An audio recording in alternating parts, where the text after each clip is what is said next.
사도행전 8장 27절에서 31절 말씀입니다. 제가 읽겠습니다.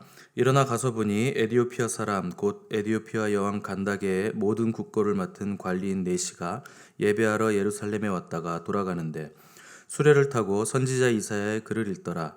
성령이 빌립더러 이르시되 이 수레로 가까이 나아가라 하시거늘 빌립이 달려가서 선지자 이사야 글 읽는 것을 듣고 말하되 읽는 것을 깨닫느냐 대답하되 지도해 주는 사람이 없으니 어찌 깨달을 수 있느냐 하고 빌립을 청하여 수레에 올라 같이 앉으라 하니라.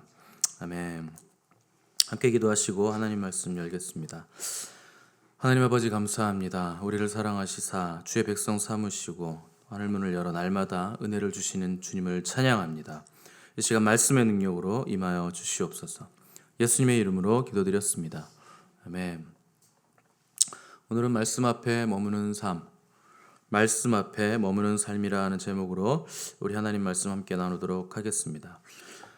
사마리아의 복음을 빌립이 전하자 많은 사람들이 복음을 받아들이게 됐고 부흥이 일어났습니다. 그런데 빌립 집사에게 하나님은 남쪽 유대 광야로 가라 이렇게 말씀을 하셨습니다. 왜 그런가 하면 하나님은 빌립을 통해서 이 에디오피아 네시에게 복음을 전하고자 하시는 계획을 가지고 있었기 때문입니다. 우리 생각에는 부흥이 일어났으니까 거기 계속 머무는 것도 좋을 것 같고 아니면 많은 사람들이 있는 도심으로 가서 그 한가운데서 전도하는 것이 훨씬 더 효과적일 것도 같은데 하나님의 생각은 우리의 생각과는 완전히 다르신 것입니다. 그분은 효율성이나 경제관념이나 또 좋은 우리가 생각하기에 좋은 방법으로 접근하시는 분이 아니십니다. 예수님의 공생애도 보시면 수많은 사람들에게 다 시간을 내어주신 것이 아니고 딱 12명에게만 딱 3년 반의 시간을 다 쏟아 부으셨습니다. 이것은 누가 봐도 낭비입니다. 자원의 낭비이고 시간의 낭비이고 예수님이 가지신 그 놀라운 것들을 12명에게만 다 쏟아 부으셨다 하는 것은 효율성으로 봐서는 굉장한 낭비입니다. 그러나 주님은 12명의 제자들에게 세상을 맡기시려고 하는 계획을 가지고 계셨습니다. 그래서 그들을 통해서 땅끝까지 복음을 전하고자 하시는 것이 우리 주님의 계획이셨습니다. 27절 보니까 하나님은 빌립에게 일어나 가서 가라고 했고 빌립은 일어나 가서 보니라고 했습니다. 여기서 일어났다 하는 말씀을 여러분 주의해서 보시기 바랍니다. 하나님의 말씀이 떨어졌을 때 빌립이 한 일은 곧바로 일어나는 것입니다. 그 자리가 아무리 좋아도 즉시로 일어나는 것입니다. 거기에 부귀가 있고 영화가 있고 재물이 있고 명예가 있고 사람들의 칭찬이 있고 내가 쌓아놓은 기반이 거기 다 있을지라도 하나님의 말씀이 임해서 일어나라 하면 툴툴 털고 일어나서 하나님이 가라 하시는 곳으로 가고 머물라 하시는 곳에 머무는 것이 크리스찬의 삶인 것입니다. 여러분 말씀이 떨어지면 그 자리에서 일어나시기 바랍니다. 지금 있는 그 자리가 좋다고 머물지 마시고 말씀을 따라 떠나가시기 바랍니다. 믿음은 떠나는 것입니다. 믿음의 출발은 항상 떠나는 것입니다. 과거에서 떠나고 또 죄의 자리에서 떠나고 말씀이 지명하는 그곳으로 가서 그곳에서 일어나는 하나님의 일을 눈으로 보는 것입니다. 자리에 앉아있으면 절대 하나님의 일을 볼 수 없습니다. 빌립은 즉시 순종했고 즉시 광야로 나갔을 때 하나님께서 예비하신 사람을 그곳에서 만나게 됐습니다. 우리가 즉시로 순종할 때 하나님께서 예비하신 열매들을 우리가 볼 수 있는 것입니다. 우리가 딸 수 있는 것입니다. 이 열매들은 순종하는 자만이 딸 수 있는 열매입니다. 생각하고 고민하고 계산하고 머뭇거리는 사람은 절대 이 열매들을 딸 수 없습니다. 빌립은 유대 광야에서 이 에디오피아의 큰 권세를 가진 대신을 만나게 됐는데 하나님은 이 한 사람에게 관심을 가지고 있었기 때문에 이 빌립 집사를 유대 광야 쪽으로 몰고 가신 것입니다. 하나님은 엄청나게 많은 사람을 귀하게 보시는 분이시지만 하나님은 우리 한 사람 한 사람을 전부 다 귀하게 보시는 분이십니다. 하나님의 관심은요 우리 한 사람에게 있습니다. 군중에게 있는 것이 아니라 하나님을 사랑하고 하나님을 열망하고 하나님의 말씀을 사랑하는 그 한 사람에게 또 하나님을 극진히 경배하고 찬양하는 예배자들에게 하나님의 관심이 있는 것입니다. 그분은 우리를 보실 때 온 우주를 다 주어도 아깝지 않은 존귀한 사람으로 보십니다. 주님도 제자들 한 사람 한 사람을 아주 귀하게 보셨고, 그래서 12제자에게 공생의 3년 반 기간을 다 쏟아 부으셨던 것입니다. 왜 하나님은 한 사람에게 관심을 가지고 계신가? 한 사람만으로도 전 세계를 복음으로 다 뒤집어 놓을 수 있기 때문입니다. 바울 한 사람으로 인해서 로마 제국 전체에 복음이 전해진 것을 보면 하나님의 일에는 많은 수가 필요한 것이 아니라 하는 것을 우리가 잘 알 수 있습니다. 빌립이 가는 곳에는 에디오피아 내시가 탄 수레가 가고 있었습니다. 이때 성령님께서 빌립에게 수레로 가까이 나아가라 이렇게 말씀을 하셨습니다. 네가 여기 온 곳은 이 사람 때문이다. 가서 복음을 전하라 하는 것입니다. 사실 빌립 집사가 사마리아 땅에 복음을 전한 것도 파격적인 일을 한 것입니다. 유대인의 피와 아수르 민족의 피가 이 반씩 섞여 있는 이방인과 다를 바 없는 사마리아 민족에게 말씀을 전했기 때문입니다. 근데 빌립이 이번에 말씀에 순종해서 유대 광야로 나아갔더니 이번에는 에디오피아 내시가 있었다. 에디오피아 아시죠, 여러분? 시커먼 사람이 있었다는 겁니다. 에디오피아 사람이. 어떻게 유대 땅에서 에디오피아 사람을 만났는가? 그것도 아주 지체 높은 고위 관료를 만날 수가 있었을까? 이것이 바로 하나님께서 일하시는 방법이기 때문에 그렇습니다. 주님은 제자들에게 땅 끝까지 가서 복음을 전하라 하는 명령을 주셨습니다. 근데 이 명령에 순종하기로 결단을 하니까 굳이 빌립이 땅 끝까지 가지 않아도 유대 땅에 있었는데도 땅 끝에 있는 사람이 빌립에게로 온 것입니다. 하나님의 말씀에 순종했더니 내가 땅 끝까지 가서 복음을 전하겠다는 결단을 했더니 그가 갈 필요 없이 땅 끝이 온 것입니다. 이 시대가 바로 이런 시대입니다. 우리는 굳이 땅 끝으로 갈 필요가 없습니다. 왜냐하면 세계 각처에서 너무나도 많은 외국인들이 한국으로 들어오고 있기 때문입니다. 그야말로 땅 끝이 우리에게 이미 와 있는 것입니다. 그들에게 복음을 전하기만 한다면 우리도 땅 끝의 사람들에게 복음을 전하는 일에 동참하게 된다 하는 것입니다. 빌립이 다가가서 보니까 이 에디오피아 내시가 놀랍게도 성경을 읽고 있었고 빌립은 가서 간단하게 딱 한마디만 했습니다. 지금 읽고 있는 것을 이해하십니까? 그냥 이렇게 물어봤습니다. 이것이 빌립이 한 전도의 전부입니다.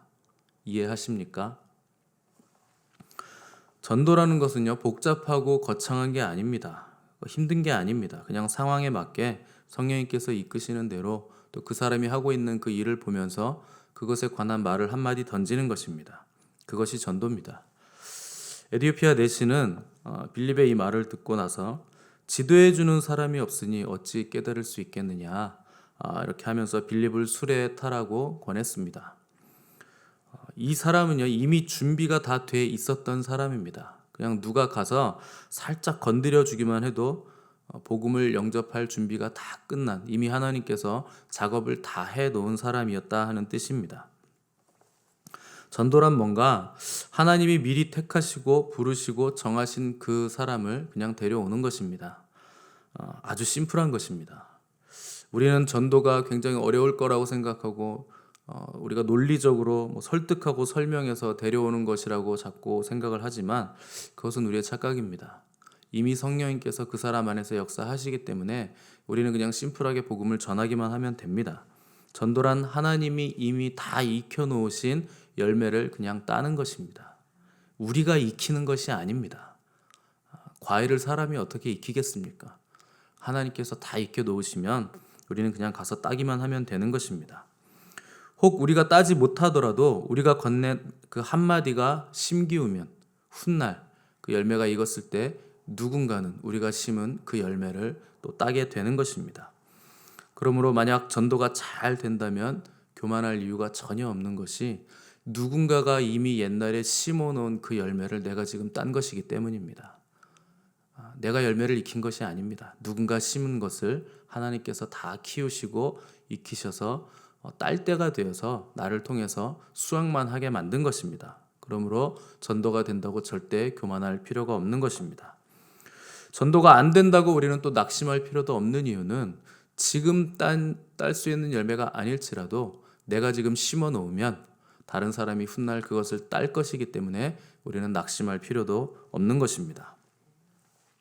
전도는 지적이고 논리적으로 설득한다고 되는 것이 아닙니다. 우리는 택하신 자가 누구인지 모르기 때문에 그저 심플하게 만나는 사람에게 이 복음을 전하기만 하면 되는 것입니다.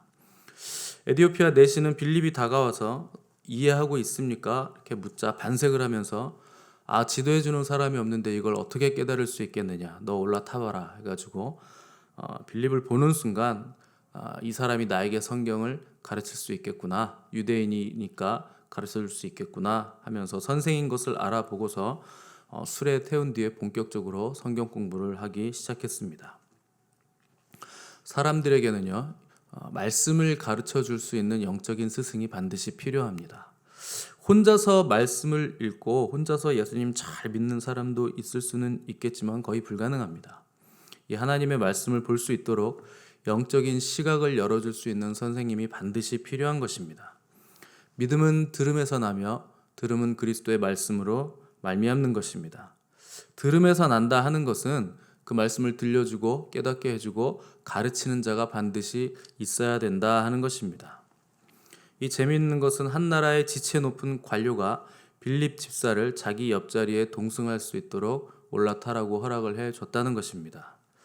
이 빌립이요, 얼떨결에 한 나라의 굉장히 높은 권력자의 수레에 타고서 길을 가게 된 것입니다. 여러분이 만일 높은 자리에 올라가거나 귀한 대접을 받는다면 그것은 주님의 이름으로 가기 때문에 대접을 받는 것입니다.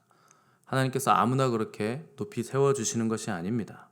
우리가 가장 높으신 분 하나님의 대사로 가기 때문에 우리는 모든 사람들에게 높임을 받고 각별하게 대우를 받는다 하는 것입니다.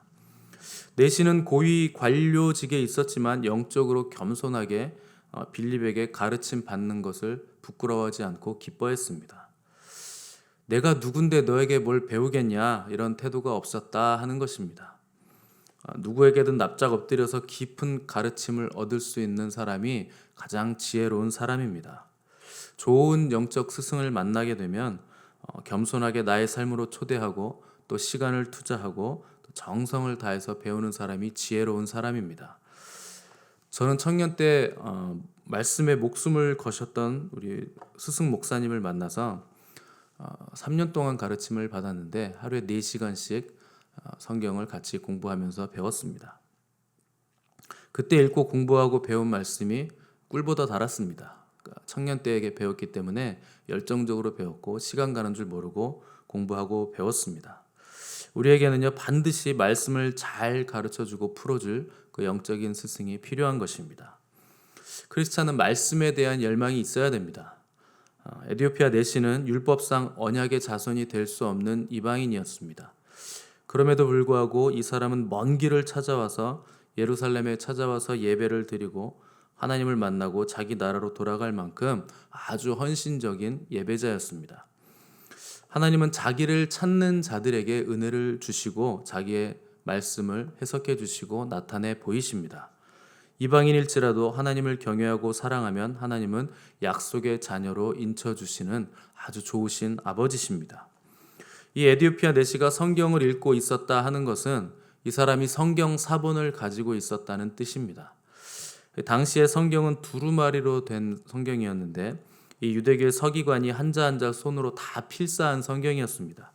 당시로서는 아마 엄청난 돈을 주고서 이 성경을 구입을 했을 것입니다. 지금도 이스라엘에 가서 이 서기관들이 필사한 성경을 사려고 하면 너무 비싸서 엄두를 못 낼 정도로 비쌉니다.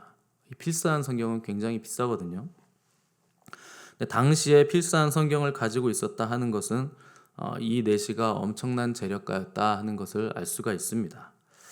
이 사람은 비록 검은 피부를 가진 이방인이었지만 하나님을 경외하고 예배하기 힘쓰는 경건한 사람이었고 또 글을 읽을 수 있는 고등교육을 받은 사람이었고 또 비싼 두루마리 성경을 가질 만큼 재력도 있는 사람이었다 하는 것입니다.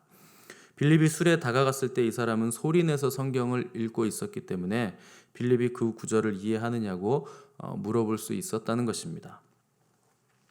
하나님을 사랑하는 사람은 그분의 말씀을 사랑하게 돼 있습니다.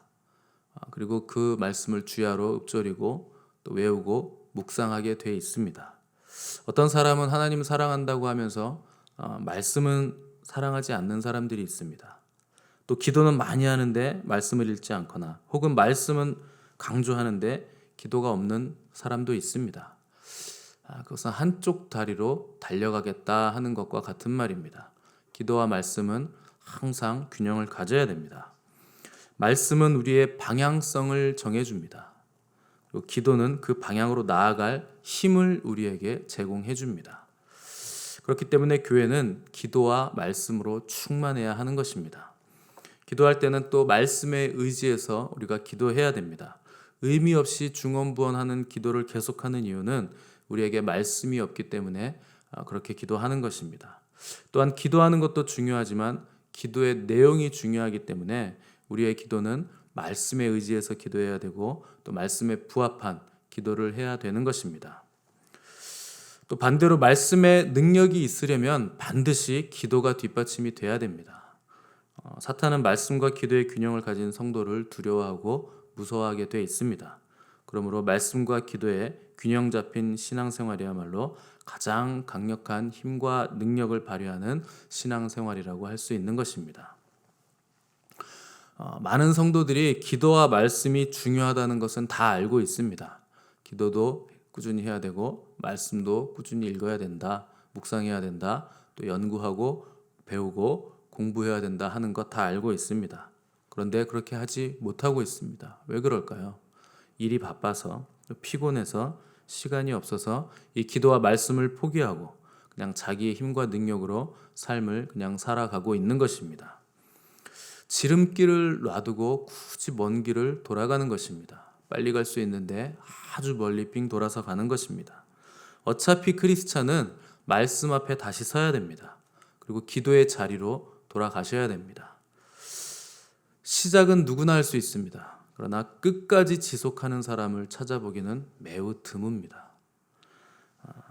하나님 앞에 신실성은 끝까지 순종하는가, 반짝하는 것은 누구나 할 수 있습니다. 그러나 포기하지 않고 끝까지 가는 것이 하나님 앞에서 성숙의 깊이이고 진실성의 증거가 되는 것입니다. 권위는 말씀에서 나오고 능력은 기도에서 나옵니다. 이 말씀과 기도를 붙드는 자에게 하나님은 가장 좋은 길을 보여주시는 분이십니다. 그분의 약속을 이루시고 그분의 말씀을 성취하시는 것은 말씀과 기도를 붙드는 자의 인생을 통해서 그것들을 성취해 나가시는 것입니다. 그러므로 우리는 말씀과 기도로 끝까지 하나님 앞에서 신실하게 서 있는 믿음의 종들이 되시고 하나님의 약속을 이루는 것을 우리의 눈으로 목도하게 되는 저와 여러분의 삶이 되시기를 간절히 바랍니다. 기도하겠습니다.